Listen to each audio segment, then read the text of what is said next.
investasi saham pada entitas asosiasi akuntansi dan paparan investor. Bentar, aku salah pakai slide.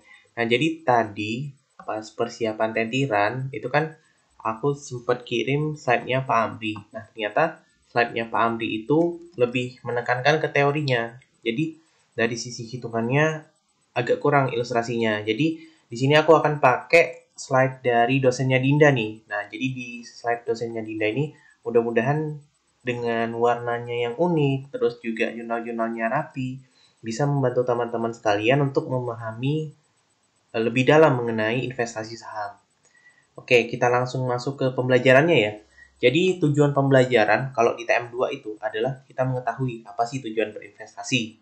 Nah, tujuan berinvestasi sebenarnya yang dimaksud dengan investasi di sini itu adalah tujuan berinvestasi pada saham gitu. Jadi bukan tujuan berinvestasi pada obligasi, bukan, atau tujuan berinvestasi pada binomo, tujuan berinvestasi trading itu bukan ya teman-teman. Tapi nanti kita lihat tujuan berinvestasi dari sisi pemilikan saham. Kemudian nanti kita berdasarkan tujuan ini baru bisa kita kelompokkan investasi mana aja. Ada yang nanti kalau teman-teman belajar ya, ada 0 sampai 20%, 20 sampai 50%, terus sampai di atas 50%. Baru nanti setelah kita udah bisa mengelompokkan, kita baru bisa mengerti akuntansi untuk masing-masing kelompok ini gimana. Oke, kita masuk ya ke sini. Nah nih, jadi ada beberapa tujuan investasi saham ya oleh investor. Ada yang namanya investment for return.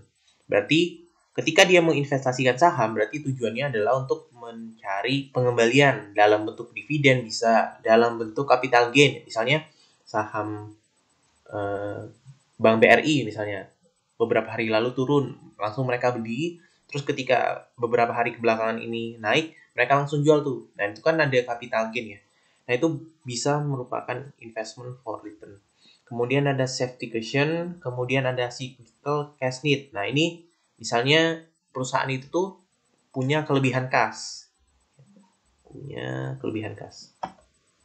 Nah, ketika mereka udah punya kelebihan kas, itu kan kalau kas itu nganggur, kan mubazir gitu kan. Mending ditabung atau mending investasi.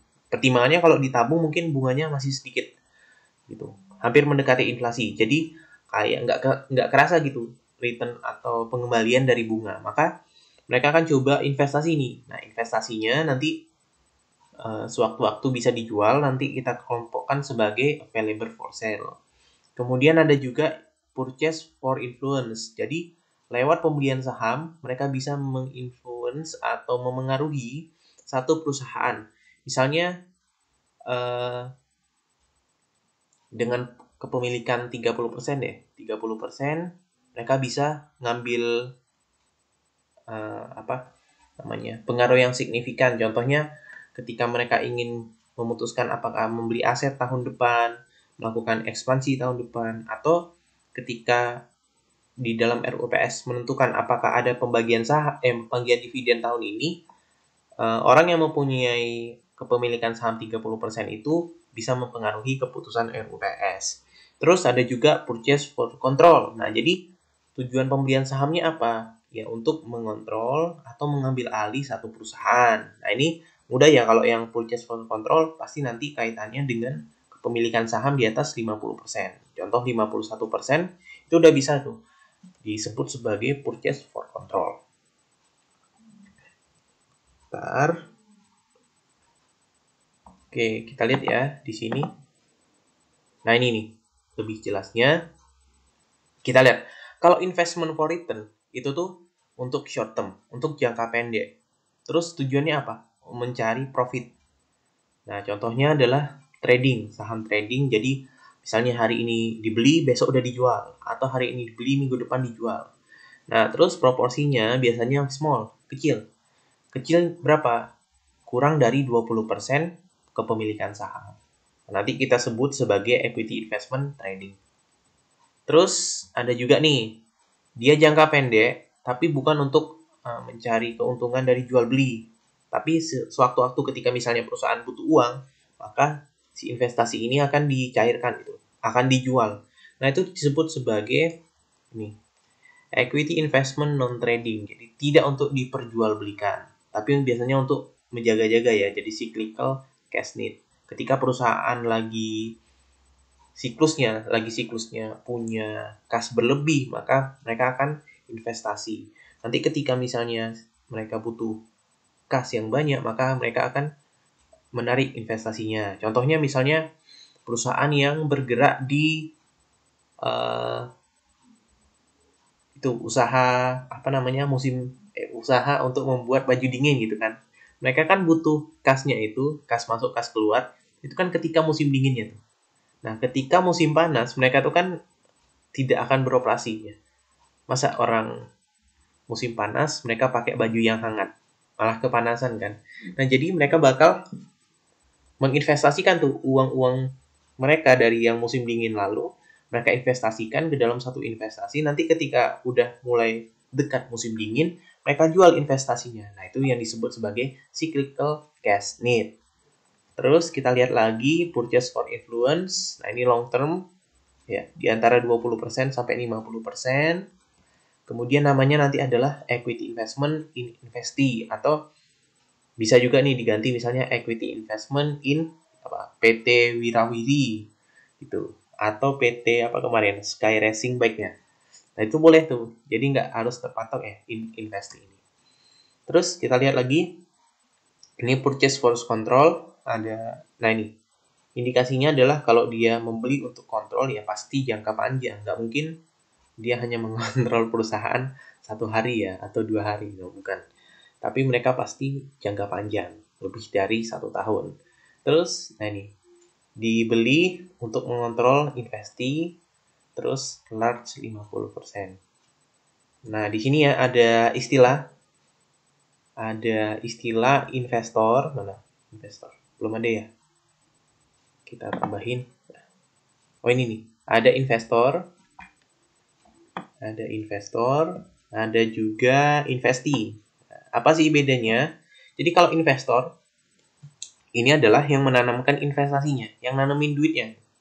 Kita kasih lambang I.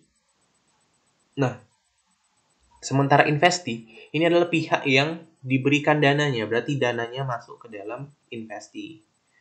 Nah, jadi pendanaan itu dalam apa? Untuk bab ini pendanaan itu dalam bentuk saham. Jadi si investi ini menerbitkan saham, terus sahamnya akan dibeli oleh investor. Gitu ya teman-teman, perbedaan antara investor dan investi. Supaya nanti ke depannya kalau misalnya ada istilah investor, investi, teman-teman langsung nyambung, oh ini investor, oh ini investi. Oke, kita lihat ke slide berikutnya. Nah, ini perlakuan akuntansinya ya. Jadi kalau investasi,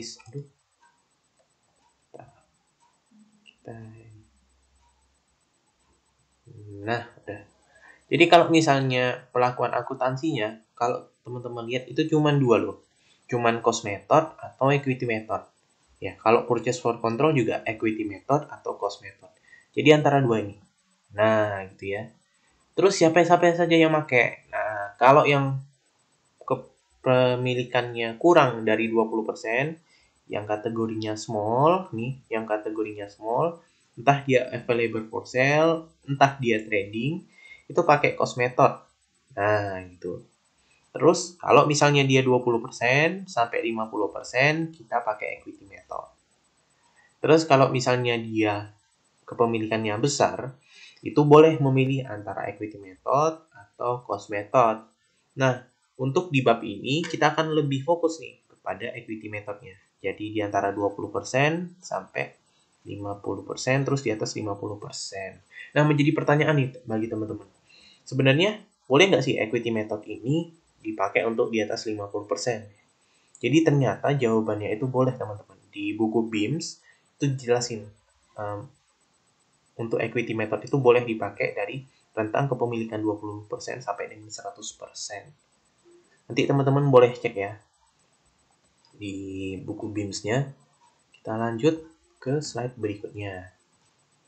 Nah, ini adalah indikator investor memiliki pengaruh signifikan. Pertama, dia ada keterwakilan dalam Dewan Direksi dan Dewan Komisaris atau organ setara di Investi. Dewan Direksi berarti dia yang menjalankan perusahaan, Dewan Komisaris yang mengawasi jalannya perusahaan. Atau ini komite pengawas, boleh. Nah, terus nih, ciri-cirinya memiliki pengaruh signifikan yang kedua adalah dia memiliki partisipasi dalam proses pembuatan kebijakan. Contohnya, pengambilan keputusan tentang dividen dan distribusi lainnya gitu. Misalnya perusahaan tahun ini bagi dividen atau enggak, terus berapa sih dividen yang dibagi. Nah, itu kalau misalnya si investor bisa mempengaruhi keputusan ini, maka dia dibilang sebagai pengaruh signifikan. Terus ketiga, adanya transaksi material antara investor dan investi. Keempat, bisa terjadi pertukaran personal manajerial. Berarti dari investor perusahaan itu masukin manajernya ke perusahaan investi. Terus si investor kalau dia bisa mendapatkan informasi teknis pokok, maka disebut sebagai investor yang memiliki pengaruh signifikan. Sebentar ya.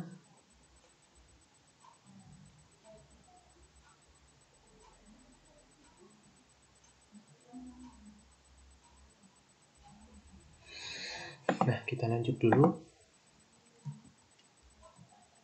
Nah, ini kurang lebih sama ya, kayak yang kita jelasin tadi. Cuman, kalau misalnya teman-teman mau mencari referensinya, boleh misalnya teman-teman cari PSAK 50 dan 55 untuk investasi di bawah 20%. Nah, terus ketentuannya untuk investasi di bawah 20% ini, setiap tanggal neraca itu harus disesuaikan ke nilai wajar, ke fair value-nya. Mungkin masih ingat tuh, ketika kita belajar dulu pengakun atau AKM 2, disesuaikan ke nilai wajarnya. Terus tidak ada pengaruh signifikan pakai metode biaya. Nah, pengelompokannya intinya sebenarnya perbedaan antara trading dan non trading di mana? Itu adalah kalau secara akuntansinya ya, itu cuman di sini nih, ke nilai wajar pada tanggal neraca. Nah, bedanya apa? Kalau trading itu langsung masuk ke net income. Sementara kalau misalnya dia non trading itu masuk ke OCI. Nah, cuman ini loh. Kita lanjut aja nih. Terus penerimaan tunai dari dividen dicatat sebagai penerimaan dividen ya. Sama ya kayak yang kita pelajarin. Kita lanjut. Nah, ini contoh nih. Perusahaan A membeli 15% saham beredar milik PT Agora dengan harga 500 juta. Kita klasifikasikan sebagai trading securities. Terus nilai wajar sahamnya 550 juta. Terus PT Agora membayarkan dividen 50 juta, mengumumkan laba 80 juta. Oke, tadi gimana? Maksudnya gini, apa-apa saja sih yang kita jurnal? Pertama, kita jurnal dulu nih. Ini kan dia kan membeli investasi ya, PT Agora dengan harga 500 juta. Ya, kita kalau menjurnal perolehan ini ya seharga harga perolehannya. Kalau misalnya nggak ada harga fair value-nya gitu ya. Jadi equity investment trading pada cash. Nah, berapa? 500 juta karena seharga 500 juta. Terus karena ini trading securities berarti dia akan terpengaruh di akhir periode dengan penyesuaian terhadap nilai wajar saham. Nah, kita lihat di sini. Ketika dia belikan 500 juta. Terus nilai wajarnya 550. Nah, berarti kan ada kenaikan. Kalau ada kenaikan harga saham, berarti kalau dia trading kan dia bakal mendapatkan keuntungan. Nah, keuntungannya itu kita masukin ke dalam unrealized holding gain, profit or loss, atau unrealized holding gain strip income. Nah, terus di debitnya kita debit fair value adjustment. Jangan lupa di sini kan ada PT Agora membayarkan dividen 50 juta. Nah, nggak langsung nih kita tulis cash pada dividen. 50 juta. Tapi kita harus kaliin 50 juta dikali dengan 15%. Dapat nanti 7,5 juta. Mudah ini, masih mudah. Ini yang trading. Nah, untuk di penyajian laporan keuangan yang investasi trading itu, dia masuk ke current asset ya teman-teman. Karena itu kan bakal dijual kurang dari 1 tahun, makanya dia langsung masuk ke current asset. Terus tadi unrealized holding gain or loss, itu masuk ke other income and expense. Nah, di sini jangan ketipu nih, meskipun ditulisnya SOCI, tapi ini sebenarnya statement of other comprehensive income. Jadi atasnya sekali itu income statement, itu kan income statement. Nanti bawahnya baru other comprehensive income. Nah, kalau dua ini digabung baru namanya SOCI. Jadi meskipun di sini ditulis SOCI, bukan berarti unrealized holding gain ini untuk yang trading ya, untuk yang trading bukan berarti masuknya ke OCI ya, supaya jelas nanti. Nah, terus kalau non trading, nah ini kurang lebih sama. Bedanya di mana? Di sini nih. Di unrealized holding gain or loss. Masuknya ke OCI. Terus di SOFP sama. Nah, ini dia masuk ke other comprehensive income. Unrealized holding gain or loss 50 juta. Karena tadi kan nilai wajar 550, tapi dia beli 500. Ya, kalau ada yang mau ditanya silakan ya teman-teman, supaya kelas gamitnya nih hidup gitu. Kita lanjut ke mana nih? Oh, ini tadi. Ini nggak usah. Nah, kita masuk ke bagian kedua, investasi saham, yang menjadi core of the core.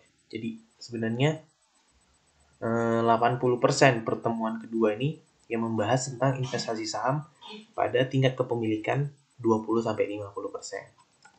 Nah, ini dia pakai equity method, memiliki pengaruh signifikan. Di awal tadi kita udah jelasin. Terus investor akan mengikuti perubahan aset neto milik investi. Tidak melakukan penyesuaian ke nilai wajar pada akhir periode. Oke.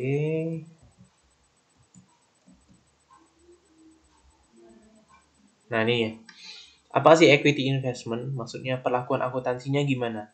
Ini ya, kalau misalnya penerimaan dividen tunai itu akan dicatat sebagai pengurang investasi. Terus kalau misalnya ada laba, dia akan menjadi penambah investasi. Kalau ada rugi, dia akan menjadi pengurang investasi. Terus ada juga ini nih.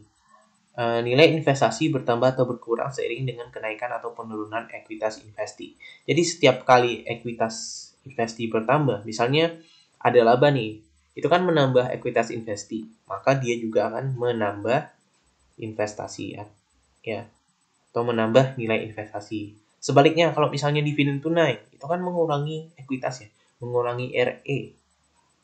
Nah, itu akan menjadi pengurang nilai investasi. Nah, jadi ini kayak kesimpulan, yang poin ketiga nih, kesimpulan dari nomor 1 sama 2.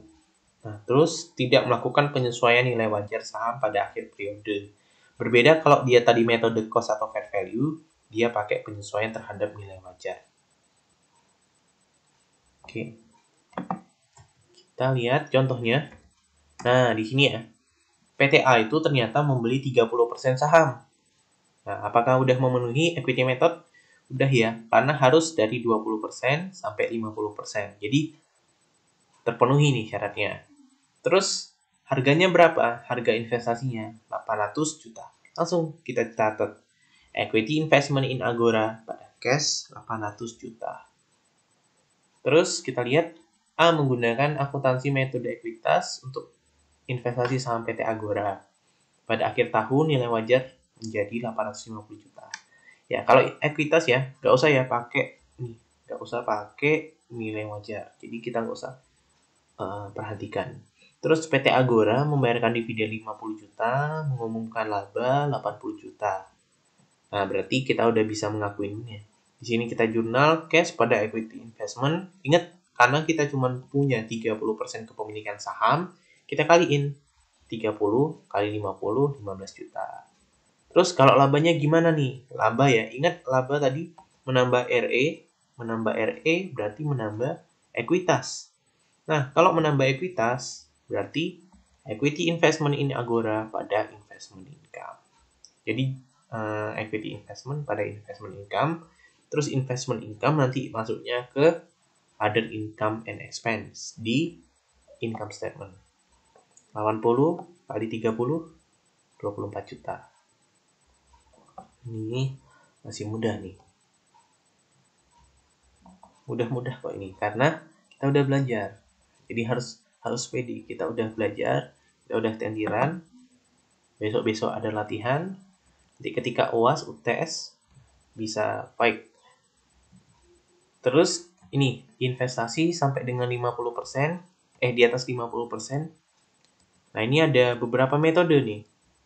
Kita lihat bisa dikelompokkan sebagai trading securities atau available for sale. Berarti dia pakai metode cost, terus nanti di akhir periode dia akan menyesuaikan ke fair value. Terus cost method biasa. Nah, ini apa bedanya? Nah, jadi kalau ketika aku diskusi dengan teman-temanku, ternyata kalau cost method ini sama dengan yang ini, trading sama available for sale. Cuma bedanya adalah mereka nggak ada penyesuaian terhadap nilai wajar di akhir periode. Nah, itu perbedaan antara cost method biasa dengan trading atau available for sale. Terus pakai metode ekuitas. Nah, ini kayak yang kita pelajarin. Terus, kalau untuk investasi di atas 50% mengendalikan atau menguasai investi, dan kita wajib sebagai investor yang mengendalikan membuat laporan keuangan konsolidasi. Oke, kita lanjut ya. Nah, di sini kita aja nih. Nah, ini ya. Contoh. Dia PT Agora, harganya 900 juta, 60%. Akhir tahun 950 juta, membayarkan dividen 50 juta, laba 80 juta.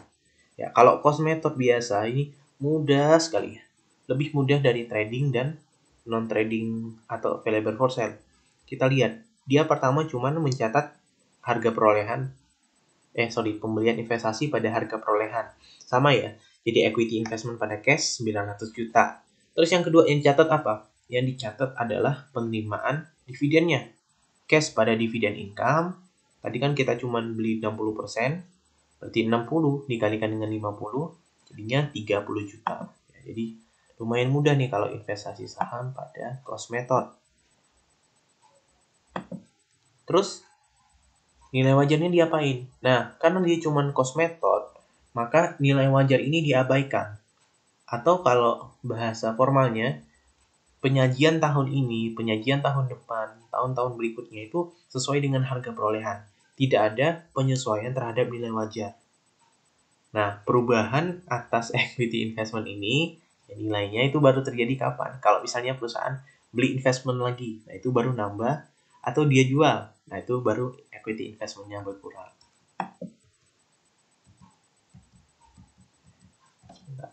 Nah, baru kita masuk ke ini ya, mempelajari metode ekuitas. Loh, kok enggak ya? Enggak, itu ya, full screen.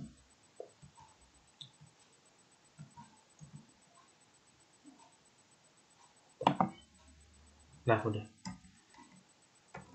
Oke, ini tadi udah.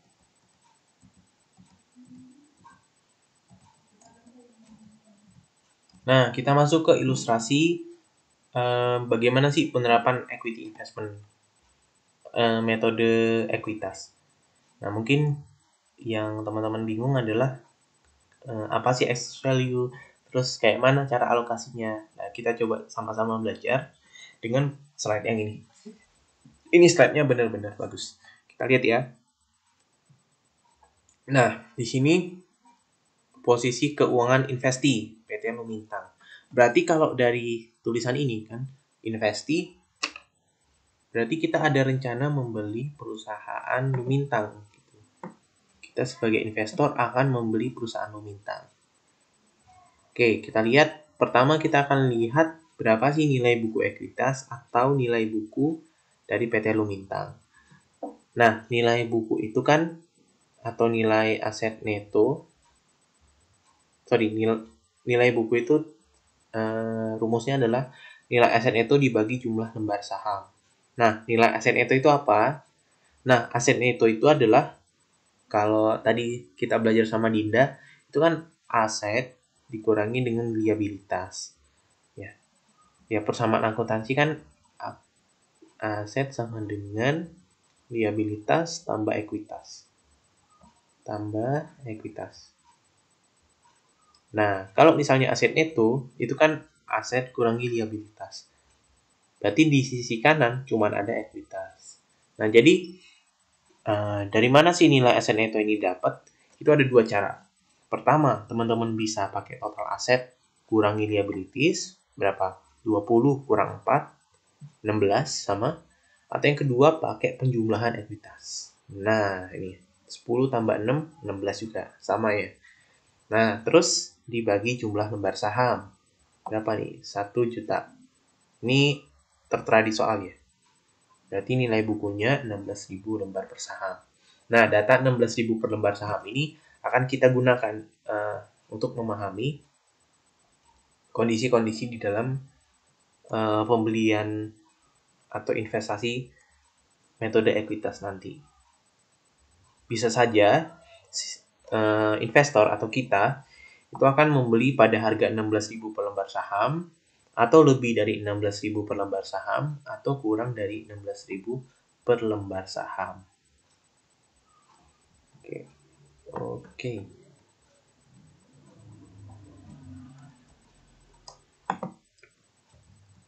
Oke, kita lihat kemungkinan pertama. Kemungkinan pertama, bagaimana kalau misalnya dia beli 16.000 per lembar saham? Nah, maka ya, langkah pertama kalau ngerjain soal yang kayak gini, itu adalah kita mencari nih nilai excess value. Dari mana nih excess value dapat? Dari nilai imbalan dikurangi nilai buku aset neto. Ya, berbeda ya teman-teman ketika kita mempelajari kombinasi bisnis, itu kan imbalan dikurangi dengan nilai wajar atau fair value asset. Nah, kalau di equity ini, kita harus tekankan bahwa dia tuh nilai imbalan kurangi dengan nilai buku. Itulah yang akan menjadi excess value. Oke? Nah, kita lihat di sini. Investor membeli 30% saham beredar dengan 16.000 per lembar. Nah, maka kita akan mencatat bahwa investment pada cash sebesar berapa? 4,8 M ya. 16.000 per lembar kita kalikan dengan 30% kalikan dengan 1 juta, atau 16.000 kali 300.000 lembar. Dapatnya 4,8 M. Nah, 4,8 M ini itu kan mencerminkan adalah kita punya kepemilikan 30% di PT Lumintang. Ya kan, 10 tambah 6, 16 juta maksudnya. 16 juta kali 30% ya 4,8. Jadi sama nih. Tidak ada karena apa? Karena nggak ada excess value antara nilai imbalan dengan nilai buku sama.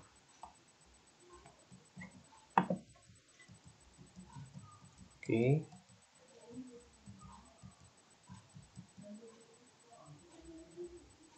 Nah, bagaimana nih kalau misalnya si perusahaan membeli di atas 16.000 per lembar saham? Maka ya, sama ya kayak yang slide pertama tadi. Slide sebelumnya tadi. Pertama kita harus cari berapa excess value. Ya, imbalan kurangi nilai buku. Imbalan kurangi nilai buku. 5,4 dapat dari mana? Kita kan tadi membeli 30% lembar saham, di mana total lembar saham perusahaan adalah 1 juta. Terus kita kaliin dengan harga pasarnya sekarang berapa? 18.000 dan jadinya 5,4. Terus nilai buku aset, karena kita cuma membeli 30%, Sementara nilai buku aset netonya 16 juta, maka nilai buku asetnya adalah 4,8 M. Nah ini nih, 4,8 M ya. Nih, selisih nilai investasi atau excess value berapa? Kita kurangin 5,4 kurangi 4,8.